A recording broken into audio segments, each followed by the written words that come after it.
Right, boarding off this Friday edition of the SportsMax Zone with cricket. Half centuries from Saad Shakil and Mohammad Rizwan held Pakistan fight back from 46 for 4 to 143 for 4 at stumps on day one of the first test against West Indies at the Multan Stadium.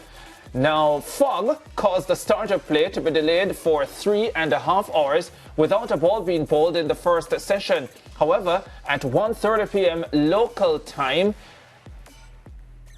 so at 1:30 p.m. local time, that's when the game finally got underway, with Pakistan winning the toss and electing to bat. The wind is ripped through the Pakistani top order, with Jayden Seales leading the charge with 3 for 21, while Gudakesh Moti took the other wicket to have 1 for 45 before Shakil 56 and Rizwan 51 put on an unbroken 97-run fifth-wicket partnership before stumps were pulled after 41.3 overs. Now, despite his brilliant effort on the first day, Seales believes the slow bowlers may play a bigger part in the match. It was important, yes, because of the way the pitch looked. But saying that, I think going forward in the game, the spinners will come into the game a lot more. It may reverse swing at some point, but I still think that the spinners may dominate in this game moving forward. Yeah, Jayden Seales, a brilliant bowling from him on day one of the first test between West Indies and Pakistan in Multan. All right, let's get the thoughts now of Fazir Mohammed, the captain, who joins us, and he is a playing captain, not a non-playing captain or a non-playing vice captain. Faz, as usual, it's a pleasure to have you on the show. How are you doing today? Right off the bat, your assessment of the opening, half day's play of cricket in Multan. Well, I'm the worst playing captain that you've ever seen, I can assure you of that. But thankfully, I'm off the field, so I can look on from a considerable distance. But yeah, half day's play, and indeed, the West Indies, of course, would have been led superbly by that opening spell from Jayden Seales. And he's very, very impressive. He's coming back from injury, and as you all would have said in the opening exchanges, it's really about managing him effectively. But really, I think he did everything right as far as assessing the conditions, bowling a full length, just on or about off stump, not letting things get out of control.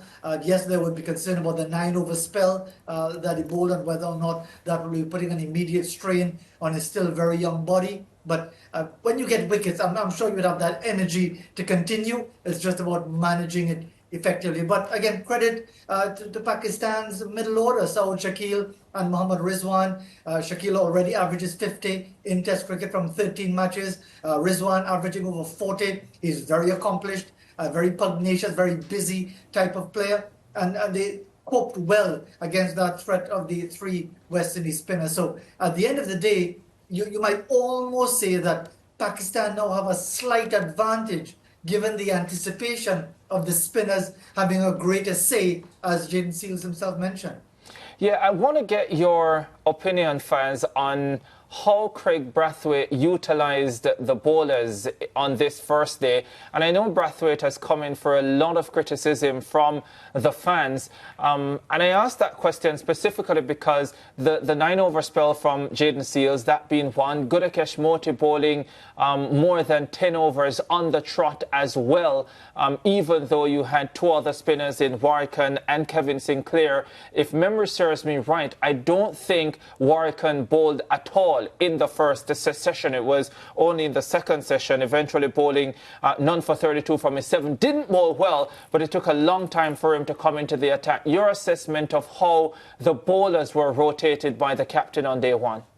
Yeah, and there will always be reason to criticise, because I think Craig by nature is a defensive captain, because even early on, he had a long on to Shan Masood. When Gudakesh Moti was bowling, he had a deepish mid-off when the leading edge could have been caught at mid-off. But fortunately for the West Indies, it didn't prove particularly expensive. Of course, the argument could be that by having the long on, it therefore curbed Shan Masood, and then he was caught down the leg side. A very good catch by Kevin Imlak, who really acquitted himself very, very well. And I think he sent a message that, given how he's performed on the first day, that it really is a situation now where he expects that he's going to be the incumbent by the time this series is over, and Joshua Da Silva is going to have to do all the work to try to reclaim his spot. But to deal with the issue of the rotation of the bowlers, yes, 9 overs was a bit long, but again, he did pick up 3 wickets. And I thought Brathwaite would have been rotating the bowlers, especially the spinners, a bit more. Maybe even starting with Justin Graves to share the new ball with Seals. But again, it's easy for us to be wise after the fact. But I just simply thought that he would have been rotating his spinners a lot more effectively, a lot more often to therefore take away the idea of the Pakistani batters getting comfortable with one bowler and therefore making it that bit more challenging for him. But he would have felt that it would have been effective enough. But I just thought he would have been doing a lot more rotation of the bowlers that he had at his disposal. Yeah, that was my thought as well, Faz. For a second, I was thinking back to what was a Buster Cup match back in the day. CWI 4-Day Championship is what it is known as now, when Jamaica took on Guyana and Neil McGarrell and Mahendra Nagamutu bowled about 50 overs on the trot all day, and they just kept going and going. I was wondering, oh boy, are we heading there again? But not quite the case. Quickly on something you said earlier, Faz, relating to Tevin Imlach and potentially being the incumbent by the end of the series, but understanding as well that for him to become that, a lot will depend on what he does with the bat, even as it is important that he is doing well behind the stumps. Absolutely. There's no question about that. And the only reason I put that out there is that he had a very good first day.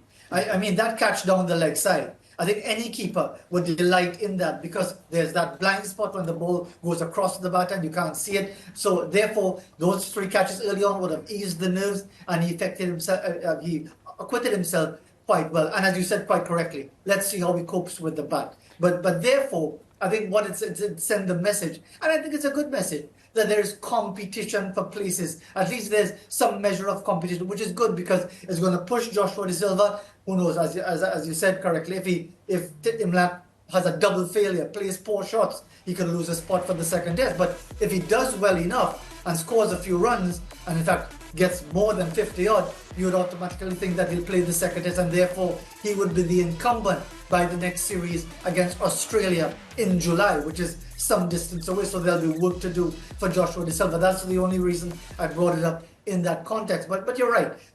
There is a lot for him to do. The test match has just started. And I think there's going to be concern, ladies and gentlemen, as to whether or not we're going to have half days for all 5 days, because it's winter.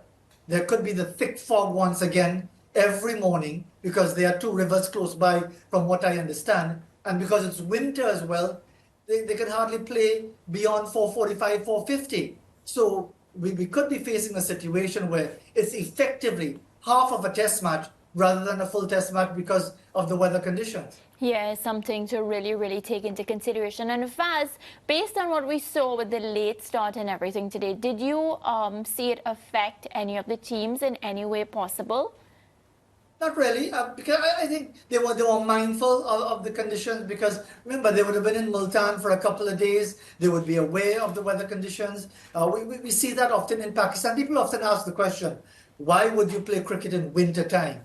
Because it's stiflingly hot in Pakistan in the summertime. It's too hot to play any outdoor sport in Pakistan. That's why they play their cricket, domestic and international, in the winter period. So I don't think it would have really upset the teams as far as their level of readiness, because they would have been mindful of the circumstances. They're probably mindful as well that it could happen again early tomorrow morning, our time, for the start of the second day. Yeah, of course, and it's something we'll be watching very closely. I know you mentioned briefly about the catching of Tevin Imlach and, what took place earlier today, but a quick comment, Faz, on the outfield cricket, just the overall fielding of the West Indies team. Anything you feel they need to work on as they get ready for day 2 tomorrow? I just think the West Indies need to be aggressive in the field. And that's why I was disappointed to see a long on. To see for Jaden Seals bowling on off stump, not bowling short balls into the body with a long leg and a deep backward square. And yes, I understand that you don't want to be leaking boundaries, but you shouldn't be setting fields for bad bowling. You should back your bowler. But once again, I accept that this is very much the modern trend of frustrating attacking batters by plugging the boundary areas, and they're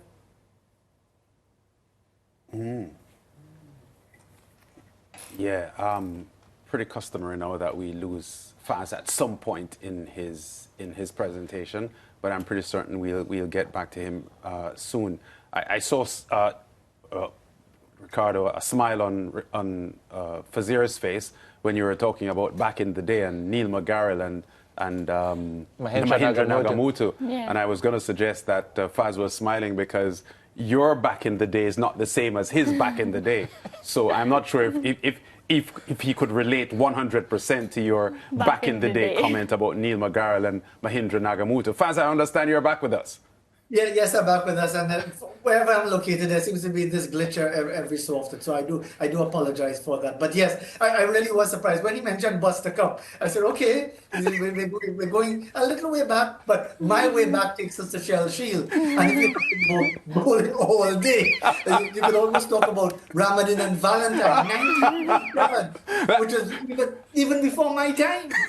That's exactly the point that I was trying to make, Faz. But we know Chapo is a very bright young man, so he knows the history of the game. And the Buster Cup recollection there was quite impressive, I thought. Because I do remember the days when Magal and Nagamutu were bowling very, very long spells for the Guyanese. But that would have been in the 90s and maybe early 2000s. So Faz, the West Indies went in here, as we did project, with a strong spin bowling unit.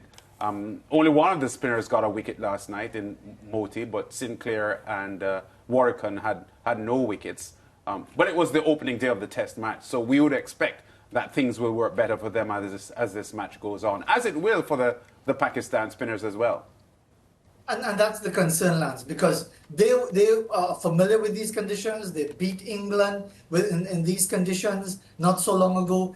And it's really an almost unique situation where the level of preparation, because it's winter time and the sun is not going to dry out and open up the cracks, they've scuffed up the areas around the bowler's footmarks to basically imitate a wearing pitch already. So when all of this happens, it could throw you off your game. You think, well, you just have to put it on a spot and you'll get wickets, or you can bowl too quickly, as was being mentioned early on when I think Amir Sohail was in commentary with Ian Bishop, that he was mentioning that Gudakesh Moti just needed to slow it down a bit, let the pitch do the work, give it a bit more flight, give it some variation, draw the batter forward. And I think that is where the challenge comes in for the West Indies spinners, because yes, they would have been bowling a lot on slow, low pitches in the Caribbean, but when you've got what has the potential to be a raging turner, you can get carried away, and therefore you could lose your focus. And I'm sure they're going to look back on the first day effort and come back on the second day. Whether it will be effective enough, we'll have to wait and see. But you know that Pakistan know what they have to do with their spinners to challenge the West Indies. Yeah, Faz, and what you said just now is exactly the same thing Jamel Warrican said 2 days ago in a pre-match meeting with the press when he spoke about spinners remaining calm and remaining measured and not being caught up too much with the fact that the pitch is a spin-friendly pitch, but just sticking to the task and bowling well and not getting carried away with the fact that they are likely to get a lot of purchase from the pitch. Now, having said that, you did say before this Test match started, Faz, that even though the selectors may opt against it, you didn't have a difficulty with two left-arm spinners being picked in the same team. Not at all, because just because they are two left-arm spinners doesn't mean they're exactly the same, and they are not. In the case of Moti, gives it a bit of a rip. Jamel Warrican is more of a bit of a roller, and therefore they are different styles. It's sort of like talking about four fast bowlers. And you could argue, well, you know, why four fast bowlers? They're all the same. And we all know that they are not. And therefore, the idea that you've got two left-arm spinners in the same lineup should not be seen as anything untoward, because they've got slightly different styles, different trajectories, different pace of bowling, different temperaments as cricketers as well. And therefore, it's really up to them to show their worth. And all this talk about whether or not it makes sense to have two identical, they are not two identical. And as I said before, we never have this discussion when talking about faster bowlers, but it always becomes a discussion when we talk about so-called identical spinners. Yeah, you are right, Faz, because when we looked at the glory days of the West Indies four-prong pace attack, Holding was different from Roberts. Both of them were different from Croft. And all three of them were different from Garner. Absolutely, and there was never a discussion. But again, because we are weaned on that legacy of great fast bowlers, we think of spinners as peripheral, and therefore playing one is bad enough. Playing three and two, which we perceive to be identical, seems to be sacrilege. But again, it's about horses for courses, and for these players, the two left-armers, the off-spinner, Justin Graves, and of course Jaden Seals, who hopefully would have had a good night's rest, coming out again and to try to get that early breakthrough. Yeah, well, thanks very much, fans. Well, I hope they give Jaden Seals everything that he's requesting, because he's going to be pivotal for the West Indies throughout the course of this match and, of course, the remainder of the series. As usual, Faz, thanks, and we'll be chatting on Monday. By then, this match may well be finished. I doubt very much, because I'm convinced that we're going to have 3 hours every day. That may do it, Faz. That may do it. 3 hours every day for 4 days. You never know. We'll chat on Monday, Faz. Yeah, and I didn't want to congest the discussion with Faz about the Jaden Seals issue, which we had touched on at the top of the show. But it is a concern for me, I must say that, because we have to remember that the young man has already had a knee surgery, his left knee, back in 2022. And as a right-arm pacer, it's the left leg that jars into the pitch for the delivery. So he's already had surgery, and I just think we need to protect him and and be very careful of how much load we give him in these early parts of his career. Yeah, and that one spell by itself, we're not suggesting that that is going to mean the end of his career or whatever the case might be. But it's something that we need to discuss. Yeah, but I felt after about maybe the 6th or 7th over, because the 3 wickets, if I remember correctly, came within the first 5 or 6 overs. But after 6 or 7 overs, 7 overs for a bowler of his pace, for me, is a lot.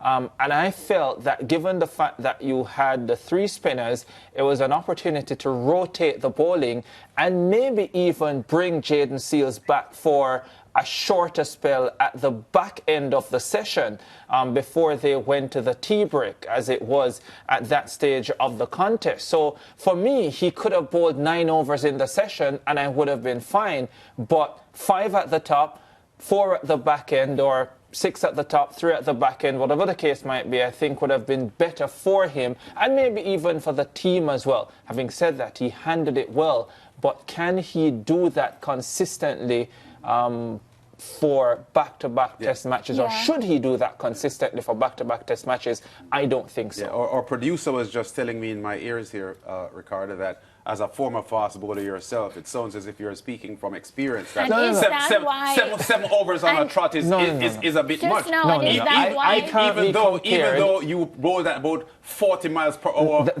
slower than James That's the Seals point does. I was going to make. At my pace, Lance, I can bowl 10, 11, 12, 13 overs on the trot. Okay. And it won't matter much. Okay. Well, they were saying you're I once bowled 18 overs in a day in a high school cricket match. Is that why you can't walk up the stairs now and you have to use the elevator?